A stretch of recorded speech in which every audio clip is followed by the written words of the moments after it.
ආයුෂ බොහෝ වේවා නිරෝගී සුව ලැබේවා. ඔබ මේ දකින්නේ රහස් බෙහෙත් වට්ටෝරු වලට ගන්න ඖෂධයක් වන අඟල් 12ක් 20ක් පමණ උසට වැඩෙන උල්වැරණිය පැලෑටියක්. අතු ඉතිදා ඊතා හොඳින් වැඩේ. කඳ ඊතා ශක්තිමත්ය. කඳෙහි ඇති ගැටිත්තක් ළඟින් පත්‍ර මෙන්ම පුෂ්පද හටගනී. පත්‍රය තද කොළ පාටින් යුක්තය. පත්‍රයේ දිගටිය අග කොටස උල් ස්වභාවයක් ගනී. පත්‍රයේ යටිපැත්තේ ප්‍රධාන නාරටියත් සෙසු නාරටිත් පත්‍රයේ දිගාතට ගෙවී යනසේ පිහිටා තිබෙනවා. ප්‍රධාන පත්‍රයේ මුලින් කුඩා පත්‍ර 4ක් හටගනී. පත්‍ර ළඟින්ම පුෂ්ප හටගනී. ඒවා ඊතා කුඩා වන අතර සුදු පැහැයක් ගනී.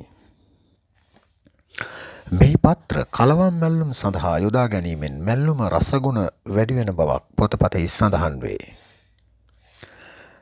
ඇතම් වෙද පරම්පරාවල උල්වැරණිය කොළ, සියඹලා කොළ, ලුණු වර්ණ කොළ, මී කොළ සමවගෙන අමු කහලුණු දමා කොටා පොට්ටනි දෙකක් බැඳ වණ්ඩුවේ තම්බා තැලුම් ස්ථානයේ තැවීමට මෙන්ම කැක්කුම් වේදනාවලට යොදා ගන්න බවක් පැරණි පොතපතෙහි සඳහන් වේ.